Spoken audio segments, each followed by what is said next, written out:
Good morning, good afternoon, good day to folks as you start joining us here. Um, we are in various time zones here at Public Policy Lab, and I see we have people joining from various time zones. Really happy to have you here today for a capacity building webinar focused on redesigning benefits applications for government programs from a human-centered approach. This is a topic that is near and dear to our hearts here at the Public Policy Lab. And we're going to share some approaches and tools that we have developed in a recent project with the New York City Department of Housing Preservation and Development. But before we get into all those details, I just want to say welcome and thank you for joining. So happy to have so many fellow enthusiasts of good civic design here together today. By way of introduction, I am Andrew Eichmann. I'm the Senior Principal for Policy and Research with the Public Policy Lab. And I'm joined by the team here that worked on the project I just mentioned with the Department of Housing Preservation and Development. So that's Molly Graham, Brendan Mapes, and Hector Ruiz. And we're joined also by our Head of Design, John Payne. All of us were deeply engaged in that project to redesign a housing voucher application, and we'll all be participating in one form or another today. So I'll say a little bit more about who Public Policy Lab is before we get into the meat of our presentation. In terms of audience interaction, we're going to mostly keep folks muted for today. We will have a question and answer period at the end of the session. So to get to know you a little bit, we'd love to have you respond to our Zoom poll. So I'm going to launch that right now and give you a chance to tell us a little bit about yourselves that way. We're going to do our best to share the results live. So give me one moment.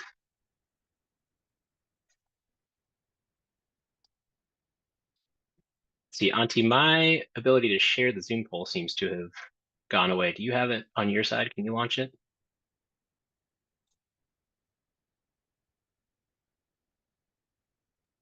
I launched it. There we go. That's perfect. Thank you, Auntie. So that poll should now be live. Just take 30 seconds if you don't mind and tell us a little bit about yourselves. This is just a way for us to get to know who's in the room and for you all to get that sense as well so that you know who your fellow enthusiasts are here today. I will go ahead and introduce ourselves while we hear from you in the poll. So the Public Policy Lab is headquartered in Dumbo in Brooklyn, just across the Manhattan Bridge from Lower Manhattan. I'm physically in Portland, Oregon today, but frequently in Dumbo, and love to visit headquarters there when I can. We are the Public Policy Lab, which is a nonprofit policy design lab for the public sector. We partner with government agencies, NGOs, and community-based organizations. Our focus is always on designing services and policy that serves the American people, with a real focus on bettering the experiences and the lives of low-income and marginalized people through better service design. So we provide a range of services when we partner with a government agency or an NGO, ranging from service design, policy design, all the way through to community engagement. Today's topic is really, I think, most aligned with our work in service design and product design, since we'll be focusing on the materials that applicants interact with when they're first coming to a new service or program. But that certainly relates to the broader experience of that service. So we've got elements of both product design and service design in today's conversation. Getting straight into goals for today, our plan here is to share some practices for redesigning benefits application materials in a case study project. We're going to do this from a human-centered design standpoint. So we'll share a framework rooted in human-centered design and leave you with some tools to help you get started on application design. Our assumption here is that you are close to a program that administers benefits or provides a service from the public sector, that you may have a particular interest or in the redesign of applications already. If you have a more general interest in this, a lot of our topics today are going to be more applicable to other elements of communication design. So it doesn't matter if you're not directly overseeing a program. I hope this is still interesting and relevant to you. Just in terms of how we'll use our time, we're going to keep introductions pretty short and talk a little bit about sort of why bother with application redesign in the first place. That's going to be our warm-up before we get straight into sharing some tools. And when we get into that section, we'll be sharing both a framework and some process suggestions on how to approach application redesign. Before we get into then sharing a bit of our case study, our project with the Department of Housing Preservation and Development in New York, and then we'll have about 10 minutes for question and answer from you all. So the ways you can participate, if you haven't already, please do respond to the Zoom poll. We'll be looking at that in just a moment here, just to get a sense of who's in the room. By all means, please submit questions and comments during the presentation in the Zoom chat. Brendan will be monitoring that and responding in real time. And then, as I said, we'll have a little bit of Q&A at the end. And at the very tail end of the presentation, we'll share our email addresses, and you should absolutely feel free to email us with any questions that we don't get to, or follow-up ideas you may have and want to share with us. Okay, so I'm going to announce a last call for anybody who wants to respond to the poll. And then I'm going to end it and share out just to have a sense of who we have here.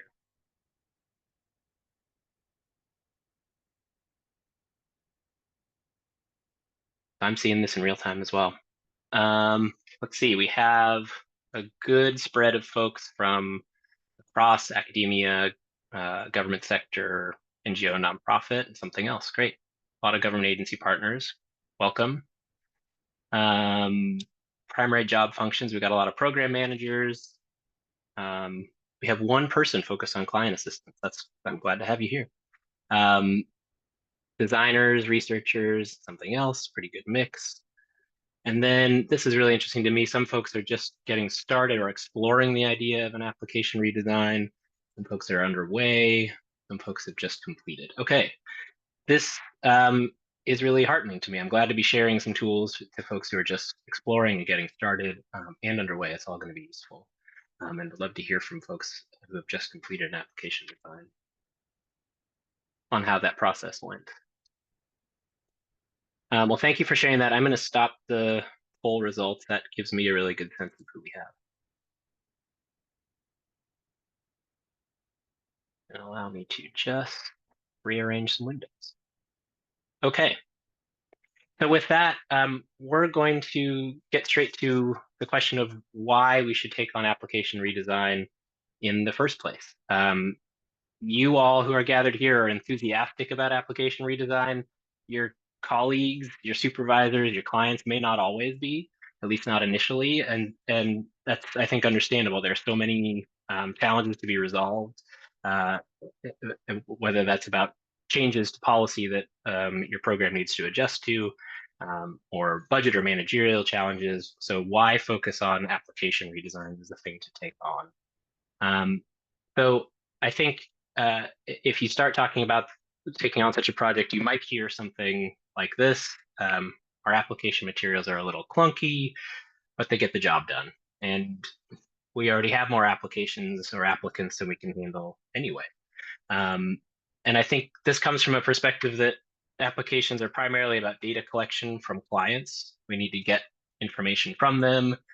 They serve that purpose, and enough people are getting through that process to fill our waiting lists and more. So this could be an argument for not touching an existing application or for doing only the minimal, absolute minimum necessary. And you may hear this, we have certainly heard this from potential partners. I worked in New York City government for 10 years and heard versions of this as well. I think as service designers, we really think about how each interaction between the client and the agency will really shape that relationship and the effectiveness of the service overall. And with that perspective in mind, we really see the humble application as the front door to your client's service journey. Everyone passes through it, and like the front door of a home or a business or another establishment, that application really does give a strong impression of your agency and services it provides. So taking this front door metaphor to sort of silly lengths, if we can imagine the typical front door treatment of an application, you might have a big block letter statement that says, "You are hereby informed that no benefit is guaranteed to entrance into this establishment. Information gathered will be used for an initial determination of eligibility," et cetera, et cetera. We have seen versions of this as a welcome to your service. And we want to just propose that you can get to the same place with a different approach, one that says, "Come on in, we'd love to help you out. But first, let's go over a few questions about your situation." So you can imagine which door you'd rather pass through, what your frame of mind might be on entering, what you might assume about the folks inside and their willingness to help you. So I think to get a little bit more concrete, when we get into projects with government partners, we start to speak with staff and clients, we find that folks are often frustrated by common issues that come up again and again in government application design. So we see a lot of redundant and invasive information requests. This can lead applicants to make mistakes or just to omit information altogether. We often see unclear instructions, questions, and document navigation. This is a big driver of applicant drop-off, where people get partway through a process and then give up on it. And then language is often demanding or threatening within the application itself. And I think this can really set off a relationship on a note of mistrust. So the flip side of that is that redesigning applications can really open up some opportunities. So I think the biggest one is lowering barriers to entry and really providing a more equitable assistance program, a program that is truly accessible to folks of all abilities, literacy levels, language background, cultural background, and that it may sound like an overstatement to say that can all be accomplished through application design, but I would say an accessible application is essential to a truly equitable program. A redesigned application can open opportunities for increased connection between clients and staff, again, putting the relationship off on a good, strong first impression, one that then folks can draw on when they have a client service interaction across a desk or over a phone line. And then, if you need to make the business case for an application redesign, I think it has to do with increased completion rates and accuracy of the information collected, which can really speed up the processing of applications by staff. And so that can reduce backlogs and the time and money spent on rectifying incomplete or inaccurate applications. So hopefully we have convinced you of the value of this exercise and given you some ideas there of ways to make the case if you face pushback in your work. With that said, we want to jump right into a way to approach application redesign. And I think the challenge here for designers, for managers, it's sort of the same challenge that is faced by applicants. So this is a typical application. This actually comes from an old version of the New York City Department of Housing Preservation and Development, the housing voucher application. And this is actually just a subset of the pages. So the same challenge that faces the applicant faces the designer and the manager, which is the information overload when you try to take on all of this material at once.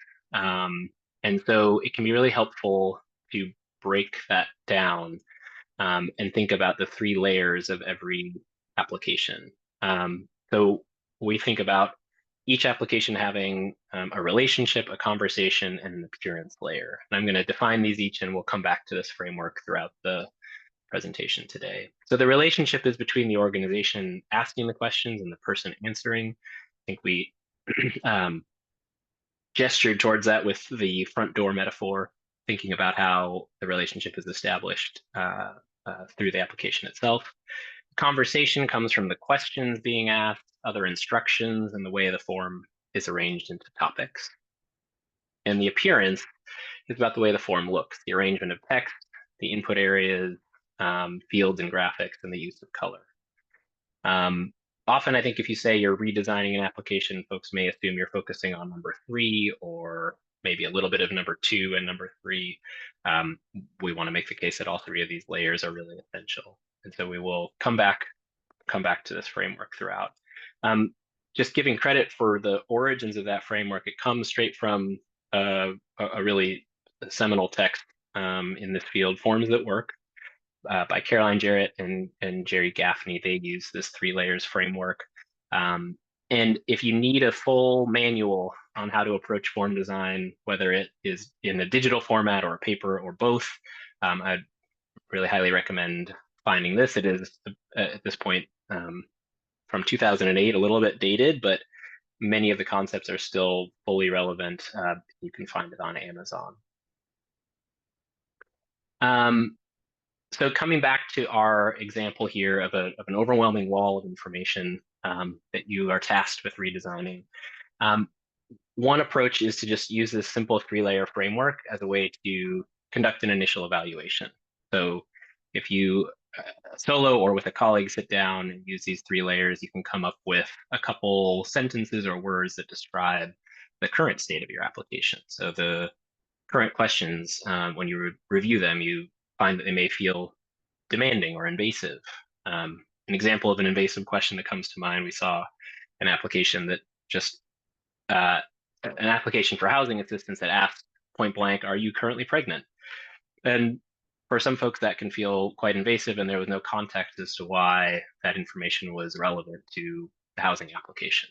And so you can see that that might lead to a low response rate. The conversation, the navigation may be okay, but the instructions are unclear and full of legal terminology. This is a huge challenge, right? If we're coming at applications and benefits administration from a compliance or a regulatory standpoint, often the lawyers are the one writing the copy. And if that is the same copy that goes in front of the client, it can be penetrable. And finally, the appearance, often pages are just overwhelmingly cramped and cluttered. So you can use the same framework to then, before you even start on design, just set some aspirations or goals for what you will accomplish in your redesign. So for example, you might say you want to politely ask for information and say why it's needed. So that question about pregnancy was very relevant to this housing application because it had to do with how much benefit an applicant might be entitled to if they have another family member on the way. But giving that context is going to significantly increase the applicant's willingness to share that information. So that's the ask for information and share why it's needed. You might have a goal of intuitive navigation and instructions written in plain language, and visually welcoming appearance with plenty of white space to prevent information overload. We're keeping these goals pretty simple. You can become much more elaborate or specific, but the point is to work through this framework, and that gives you a place to start when actually breaking down the application into its constituent parts. This is one of the things we want to share with you all. We're going to send out after our presentation today just a thank you note and an attachment, which is the template that you can print out. We can imagine you all sitting down, looking at physical application materials and using a template to work through just this exercise. So this uses the 3 layers that we just presented and gives you some space to evaluate existing materials and some goals for redesign. So that's useful to folks who might just be starting out on their application design process. So speaking of process, that is a sort of a way to evaluate and set goals, but we want to talk about then how you actually get into application design. So at the Public Policy Lab, we use a human-centered design process for all of our projects. That takes us through 5 stages of planning, researching, designing, deploying, and scaling. Folks who went to design school will recognize this as a pretty common framework. it's honestly a common framework for anybody who takes on sort of structured problem solving from a design perspective, but also from a technical perspective or managerial perspective. We would love to spend time talking about all of these. For today, we're just going to focus on the first three stages of this process. So starting with planning your project, doing some research, and then doing some design with real applicants and users. And we're going to go through each and talk about sort of goals and then some activities for each stage. So in the plan stage, this is, before you're even touching the application or thinking about rearranging information, you want to spend some time clarifying your objectives, your outcomes, establishing what's already known about the applicant population, what's already known about staff operations, and the policy context.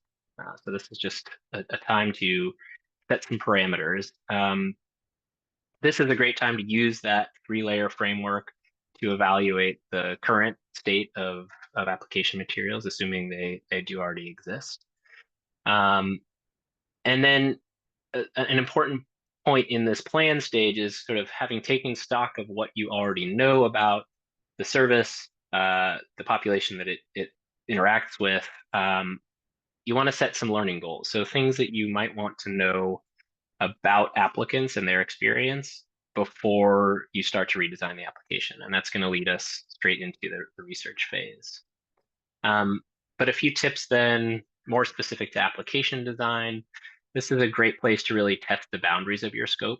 So I think right off the bat, you want to be asking whether any questions or instructions can be removed altogether.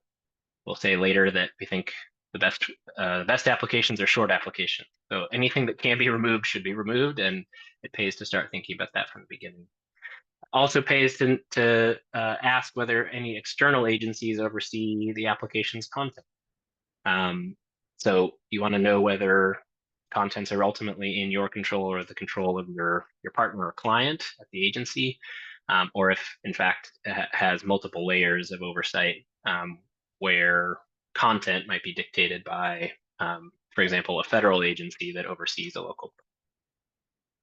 And then the final bullet is a biggie here, which is whether program managers are willing to consider changes to systems or typical workflows. So this bullet, I think, is alluding to the distinction between a project which is mostly about product design or communications design focused on the application itself versus a project that might be really about reimagining how people work through the application experience altogether. So if the data systems and workflows that require the application are really set in stone, then you're probably just focusing on application redesign. If program managers are willing to really reconsider how the systems operate and whether they're operating well for the client, then you have a much bigger application experience design project. Those are some of the things we'd recommend for the planning phase. Moving into research, this is where our grounding in human-centered design, I think, is most apparent. Before we get into the content design, we're going to spend some time in one-on-one conversations, learning what's working, learning what's broken, and really aiming to understand the human experience, so the emotions, the behaviors, and the mental models that are behind the actions that we're able to observe. And I think it's that human experience layer that we get through individual and small group conversations. Like we have this photo here of Molly meeting at a public library with applicants. You get to a layer of understanding the human experience in a way that you won't through survey data or population-wide data alone, and really understanding why people are motivated or demotivated when it comes to interacting with your materials. So some activities for this phase: recruiting a small sample of real applicants and frontline staff members, conduct research engagements and capture your notes in a template or spreadsheet, and seeking to identify what the unmet needs are that cut across both applicants and staff and really paying a special attention to edge cases. So this is folks that may be particularly hard to reach or engage, folks with disability, folks with lower levels of literacy or comfort with technology. We want to make sure that we're considering those experiences and ideally gathering those experiences and hearing from folks who represent all those different circumstances um, early on. We do say here, recruit a small sample because I want to advocate that even a small sample is better than no sample. So if it's overwhelming to think about trying to talk to 15 or 20 or 30 different types of users, speaking with 5 or 8 will go a long way towards really increasing your understanding of the experience from the perspective of your applicants. Here's some sample questions you might use. So asking about where people might fill out the application and using what tools. Asking what words or feelings come to mind when you first read through the application. And asking what parts of the application would be hardest to complete on your own and why. And I think you see there a balance of the kind of instrumental questions about what's tripping you up, and then the more the questions that get more at human experience and feeling. So now moving into the design phase, this is where we would say it's really time to dig deep into the contents of the application. We've gotten to know a lot about the context in which this application exists, a lot about the applicant experience. So it's time to dig in and break down the materials to really basic elements before drafting and testing a new version. And it's that drafting and testing that makes up the real meat of the design process. So in terms of activities, you might start by creating a basic template and a space for sharing and marking up drafts. That template can be in whatever program is going to be most comfortable for you. So it can be in a design application like InDesign or Figma, or it can be in Microsoft Word. We have absolutely designed and delivered great applications in Microsoft. Then you want to recruit some informative and opinionated research participants. So ideally folks you spoke with in research, bring them back in to start giving you feedback on real materials. And then there's no way to start except for to start and to create an ugly first draft and really embrace the process of learning by doing. So start to put new content on the page and then embrace a process of design, test, learn, and redesign. We want to get a little deeper into some of these design tips for this phase. So we're going to actually bring back that framework of 3 layers. So we'll give some tips about the relationship, the conversation, and the appearance. So the first here is that the best applications are designed with specific clients in mind. This is really to get at that relationship between the applicant and the agency. The ideal way to do this is to use your research findings, the folks you spoke with, to create some profiles of typical applicants. So this is the process of creating personas or fictional characters that represent real types of applicants. And in that, you want to specify your applicant's characteristics and needs, and then work to create a first draft of your materials that actually meets those needs. And then you want to bring the real folks back into the room and invite applicants to test and help improve your materials. A thing that we believe in strongly at the Public Policy Lab is compensating members of the public whenever possible for their time and ideas. We know that this can be challenging if you're working within a government context to be able to compensate people. Often you can provide snacks and genuine thanks, and that goes a long way as well. In terms of conversation, we believe strongly that the best applications are short and crystal clear. And you only get to short by interrogating each and every question in the application and relentlessly seeking the answers to how will we use this information? Do we collect it already elsewhere? And can we live without it? And this can be a tricky moment for the designer because it requires some pushing of the operational staff and legal staff and policy staff that know deeply their process and know the way things have always been done. But to get to a place where you get significant reductions in the volume of information coming at an applicant. You have to be ready to push those people and try to seek answers to these questions, and then have an opinion about whether that question is absolutely essential, and then remove any questions that are absolutely not essential. We have a separate training that we'd love to get into at some point, all about plain language. But the focus here is just rewriting copy to remove jargon, reduce sentence length, and use action-oriented language whenever possible. This is a big topic and something we can come back to in other forums. Finally, on appearance, we'd say the best applications are orderly and welcoming. So the order comes from establishing a visual grid that defines object alignment, ensuring sufficient white space, and then sticking to that grid without exception. This is going to give applications a really professional and polished look, and also just help prevent that feeling of information overload that is so common with dense applications. And then we found that using friendly illustrations, colors, and typefaces can go a really long way to creating that positive first impression in an interaction that you otherwise don't really get to control, right? Once your materials are finalized and out in the world, people will experience them in all kinds of contexts, but you can control presentation of your agency and your service through things like illustrations, and then typeface and color choices. So that is our rapid fire sharing of some best practices in application design.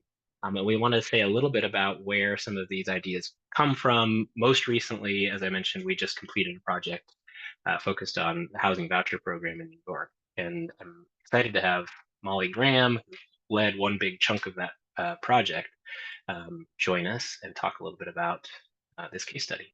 Thanks, Andrew. Hi, everyone. I will be bringing a bit of what Andrew's been talking about into a real life scenario so you can see how it cooks. Shout out to our friends from HPD that are in the room. I miss you all. I miss our time at 100 Gold together. I could only imagine what the Halloween spread looked like this year. I dream of it. But I'll get us going. So we want to hop to the next slide. A little bit about the Housing Choice Voucher Program. So it is the nation's largest housing subsidy program. And the way it generally works is if you apply and you receive a voucher, only around 30% of your income will go towards housing. So if you make $300 a month, you may only pay $100 for your housing. So all in all, a very valuable program. And we teamed up with the New York City Department of Housing Preservation and Development to find ways to make the program process easier for staff, tenants, and housing owners. Go to the next slide. So to learn a bit more, we spoke with voucher holders, we spoke with community-based organizations, we spoke with HPD staff, we spoke with subject matter experts, and we spoke with housing owners to learn more about their experience with the Section 8 program. We did a lot of this through semi-structured in-person interviews and workshops. And if you want to hop to the next one, perfect. So we learned through our research the specifics behind why some New York City residents were struggling to join or renew their applications, and why New York City housing owners were finding it hard to apply for their properties. And a lot of this centered around the paperwork involved. If you go to the next slide, there's a preview of the original HCV application. I think we've seen this a bit earlier in the presentation, but just to note, this is not all of the pages. The original application was at almost 30 pages, and there was some duplicate information. There was some in all caps. There was some pages that were largely instructional, but also hidden within large paragraphs. So as you can imagine, sitting down to do a 30-page application could be very daunting, especially if there's a good chance that it may be returned due to errors. So go to the next one. From this research, we started working with HPD to redesign the HCV application for tenants and the owner package for building owners. And we set out to make it easier to understand, complete, and to process for staff. And on to the next one. We took the applications and we broke them down in a few different ways. So some of the ways we broke them down included identifying mandatory and optional fields, form instructions, federal and local forms, consent and certifications, non-editable text and legalese.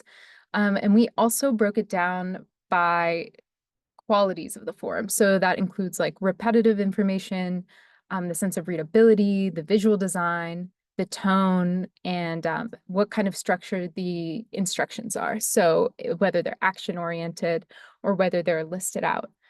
And once we took these forms, we laid them out, we marked them up, we chopped them up, we put them back together. And once we put together the new form, we were in this phase that we call co-design. So that's whenever we are actually working with tenants, we're working with staff, we're working with owners to try to figure out what's the best way we could put this back together. And that's a huge part of what we do at PPO. And we are working together to create this new form. And one of my favorite examples of the collaboration on this project was with the titles of the HCV application. So whenever we were creating these forms and piecing them together, we were like, how can we make this very welcoming? So we were thinking with all of the page titles, instead of just saying like family members or household members, we would say, who will you be living with? And we thought that asking a question as a title would be very inviting and would give folks a lot of information as to what that page is about. Well, whenever we were in co-design and we were working through all of these different forms with tenants, we saw that they were actually writing out responses to the titles as well as the rest of the questions. And that's whenever we learned that in the New York City shelter system, if you leave a question unanswered on the form, it's considered incomplete. So all of the titles were now seen as areas that were going to be marked wrong or were going to be returned. So that was a really valuable part of being able to work directly with tenants and staff and building owners. Hop to the next one. So after we created these forms and we co-designed them, we piloted them to see how they worked with tenants and owners and HPD staff. So we tested these forms with 57 individuals. And after piloting is whenever we redesign the forms so we can incorporate the feedback we've gathered along the way. And then next, aside from the paper applications, we created PDF versions of the forms so that tenants and owners could fill out the form. And there's some smart features involved here to help reduce errors. And so we want to go to the next. So finally, here's where we were for the original HCV application. It was written at a 14th grade reading level. There was a lot of dense text. Part of it was written in all caps. Instructions were hidden in long blocks of text. There was unclear instructions. And then here's where we ended up. The new form is written at a 6th grade reading level. We removed redundant portions. We created some action-oriented instructions and informed skip logic and incorporated some of those smart PDF features I had mentioned before. So on our last slide for me, here's some feedback we had from our tenants and owners, along with one of my favorite quotes. It's not every day you have a multi-page form called easy breezy. So I hold that close to my heart. That someone said that about the new HCV form. And that was our rapid project. I'll hand it back to you, Andrew. Molly, thank you so much. I just wanted to, sort of reemphasize that one bit of learning you mentioned that really did come during pilot testing, which was about the reformulation of the headlines as questions.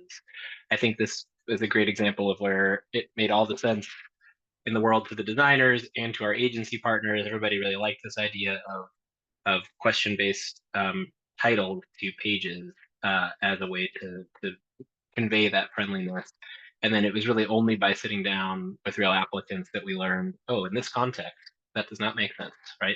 Because of that detail that Molly mentioned, that specifically folks coming out of the shelter system regarded those as mandatory fields, which was then going to lead to over reporting or oversharing information, potentially making errors along the way.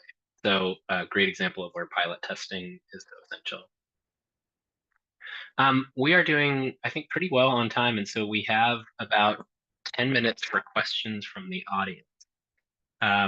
My dream version of this is that we're able to select a couple questions, have people actually speak to them. That depends on me making sure I can find you and unmute you in the participant list. But let's start with Brendan. And I just want to ask Brendan, are any questions that have come up in the chat seeming particularly ripe that we should take on in our 10 minutes of Q&A?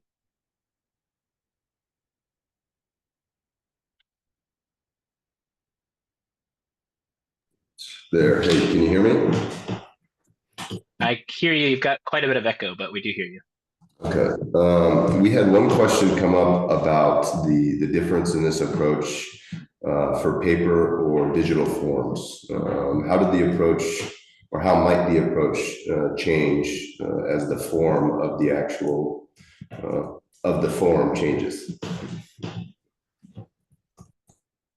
Got it. Thank you for that.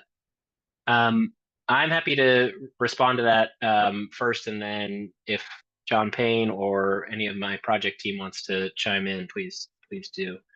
I think a lot of the approach through the 3 layers that we introduced at the top is actually the same, whether it's paper or digital. So a lot of the kind of communications design is going to be somewhat universal, thinking about these layers of relationship, conversation, and appearance. Where I think things start to really deviate is in understanding the technical capacity you have available through your digital platform. So the sort of level of functionality that you can bring to the application design is going to determine a huge amount then about how you are designing within that system. So in the example that Molly shared, we ended up creating essentially a paper version of the application, and then one with a light digital presence as a fillable PDF.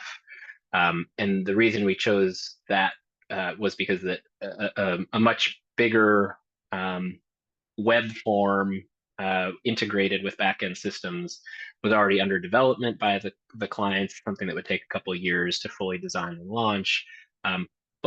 But our partners at HPD knew that they needed a paper application and a backup version or a redundant system that could be used even if that digital platform took a while or was down someday. So they really needed both a paper version and a digital version. I think the other thing that occurs to me is that as we got deeper into redesign and testing, we found that those appealed to different user groups. So the paper version was going to be more frequently preferred and used by tenants and folks who assist tenants by sitting down together, working through a paper application. The fillable PDF seemed more appealing to property owners who were often interacting with the application on their computer screen, and therefore really able to take advantage of some of the features we built in terms of drop downs and skip logic. So I think, yeah, the process is going to differ when it then comes to integrating your new content into a much more complex sort of operating environment. In the case of this fillable PDF, it required then some light programming to bring in all those features that we mentioned earlier, but not deep integration with an existing web platform or anything like that. Any other reflections on that question just from our crew?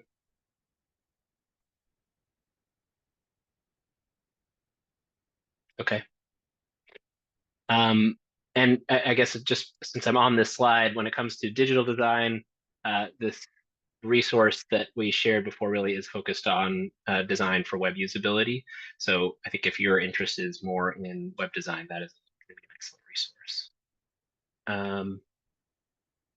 Other questions from the audience, Brendan?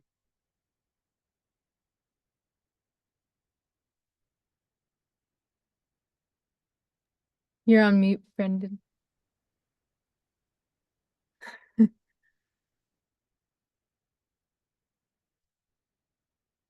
Yeah, it seems like, Andrew, you're going to have to unmute me every time I try to talk. But yeah, we have one question here from Jessa. It says, were the participants actually filling out their applications during the observations for the original forms? This feels like a higher stakes context than most UX research. So how did the researcher navigate, doing research with supporting the applicant or not actually completing that form? Yeah, I can speak to that in general, and then Brendan, Molly, I'll unmute you both if you were in the room for a lot of these.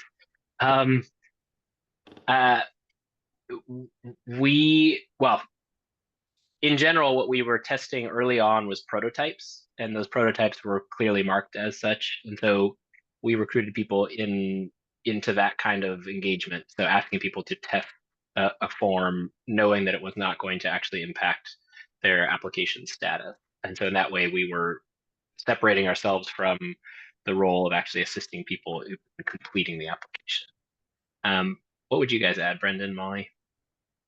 Yeah, when I think what helped navigate that challenge a little bit was the majority of our testing was with participants in the program who were already who had already been through the application process. They'd already been approved for vouchers, so it wasn't like their first time, and it wasn't quite as high stakes a situation of filling out that form. So our user testing was, some of them were a little more familiar with the form than like a new user, but that helped avoid the situation where we were testing them while they were already doing something pretty stressful, and where we'd be inclined to sort of help them with the process itself.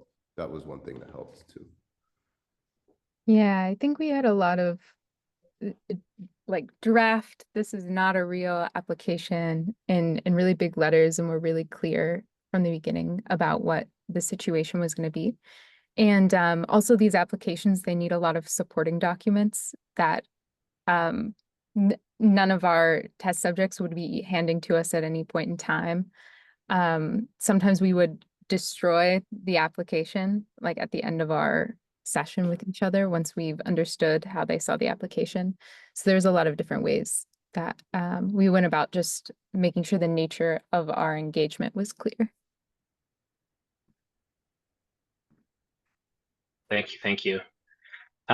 So I've got an eye on the time. I see one raised hand, and I'm going to give it to Aaron to ask the last question because you were the first person to actually use the hand raise feature. So you win the prize. What's your question, Aaron? I win. So this is jumping off of the second to last comment in the chat.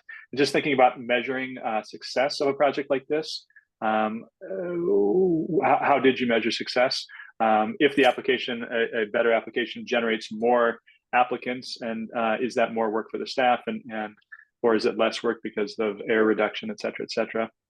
How did you measure that and share the story? And how does that impact your next engagement with a client who's unsure of what the benefits will be and the return on investment for this kind of work? Yeah, it's a really good question. I'd say we measure impact on different time scales. So during the design process, we're creating prototypes and then creating measurements that evaluate the effectiveness of the prototype as a tool. And so that's our approach during user testing and during our pilot phase.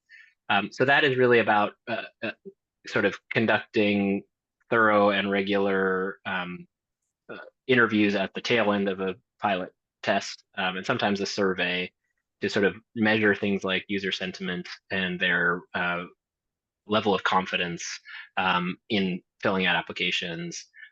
We did have then in our pilot testing, we had staff also reviewing applications that were filled out in prototype form to get at that question of error rate, where we actually reducing the common points of friction or the places where staff were accustomed to seeing applicants get tripped up. So we use that information then to go back and change the product again and make a better version. The longer term impacts on error rates and return rates and drop off rates, that's something that we are not closely monitoring currently, but our partners are just launching their applications starting this fall for landlord facing applications or owner-facing applications, and then in 2025. But we know that there are a couple of metrics that would be really useful to monitor in the longer term. The biggest is this question of additional information requests. So that's where staff is required to go back to applicants through a formal process and correct information or augment information that was left off with the initial application. And that that act of going through the official information request was one of the main bottlenecks or pain points for staff. So we are hopeful that this reduces that AI request rate, but the truth is we don't have amazing data to be able to measure it in a true like before and after way. So our plan is to follow up regularly with our partners and find out how that's going from the perspective of staff who really know this in and out. Once they have seen a big enough sample size work through, it'll be a little bit more of a qualitative follow-up to find out how it's working from staff perspective. I think with digital design, when the application itself is more integrated into backend systems that might have some analytical tools, you have a better opportunity to do before and after testing and have clean data on points of drop off and error rate and that kind of thing. With a primarily paper-based process, it's not as clean in terms of data collection, and so we'll rely more on qualitative tools. With that, I see we just have a couple minutes left, and I want to mention a little bit. Oh, Gabby, I see you. Oh, Gabby wants to add to that. So our partner from HPD, if I can figure out how to unmute you, Gabby, I'll give you the last word on that question.